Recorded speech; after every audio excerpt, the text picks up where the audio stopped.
నల్గొండ జిల్లా నకిరేకల్ మండలం మంగళపల్లి గ్రామంలో ఎండిపోయిన పంట పొలాలను మిర్యాలగూడ మాజీ ఎమ్మెల్యే జూలకంటి రంగారెడ్డి పరిశీలించారు. కేసీఆర్ అనాలోచితాల వల్లే సాగర్ ఎండిపోయిందని రంగారెడ్డి ఆరోపించారు. కాంగ్రెస్ ప్రభుత్వం గద్దెనెక్కిన తర్వాత ఎన్నికల హడావుడిలో తిరుగుతున్నారే కానీ నష్టపోయిన పంట పొలాలను పరిశీలించే తీరిక, ఓపిక మంత్రులు, ఎమ్మెల్యేలకు లేదు అని ఆరోపించారు.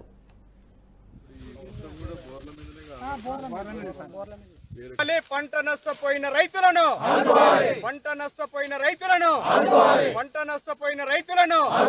పంటలు ఎండిపోయి నష్టపోయిన రైతులను ఏ అధికారులు కూడా కదిలి వచ్చి చూసిన పరిస్థితి లేదు.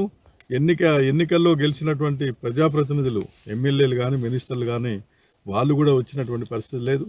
మరి జిల్లా కలెక్టర్ గారు కూడా ఈ విషయంలో ఒక సమావేశం పెట్టినటువంటి పరిస్థితి కూడా కనిపించడం లేదు. అందుకనే జిల్లా మొత్తంగానే ఈ పరిస్థితి ఉంది కాబట్టి తక్షణమే ప్రభుత్వ యంత్రాంగం కదలాలి. తర్వాత ఈ ఎండిపోతున్న పంట పొలాలు, తోటలు ఇవన్నీ కూడా పరిశీలించి ఈ నష్టం అంచనా వేసి ప్రభుత్వానికి నివేదించి నష్టపరిహారం ఇవ్వడానికి ప్రభుత్వం ముందుకు రావాల్సి ఉంది.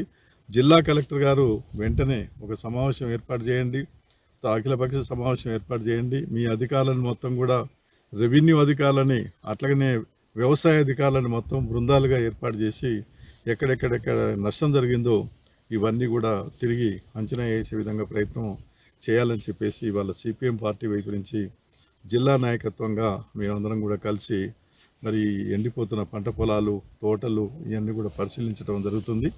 ప్రభుత్వ యంత్రాంగం కాక కదిలి వెంటనే ఆదుకోవడానికి ప్రయత్నం చేయకపోతే పెద్ద ఎత్తున రైతులందరూ కూడా మరి కదిలి ఉద్యమాలకి రావడానికి కూడా ముందుకు వస్తూ ఉన్నారు. కాబట్టి ప్రభుత్వం అర్థం చేసుకోవాలి, ముఖ్యమంత్రి గారు, మంత్రులు, జిల్లా అధికారులు అర్థం చేసుకొని తక్షణమే కదిలి మరి సహాయక చర్యలు చేపట్టడానికి.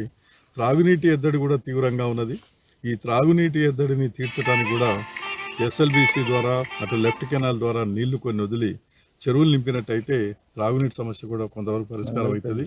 మిషన్ భగీరథ ద్వారా నీళ్లు ఏమాత్రం గ్రామాలకు రావట్లేదు, అందట్లేదని కూడా మొత్తుకుంటా ఉన్నారు. అటు త్రాగునీటి సమస్య, ఇటు పంట నష్టం సమస్య, ఈ రెండు తీవ్రంగా ఉన్నాయి. మొత్తం కరువు అనేటువంటిది విలయతాండవం నల్గొండ జిల్లాలో చేస్తుంది అనేటువంటి విషయాన్ని ప్రభుత్వం దృష్టికి తీసుకెళ్తున్నాం.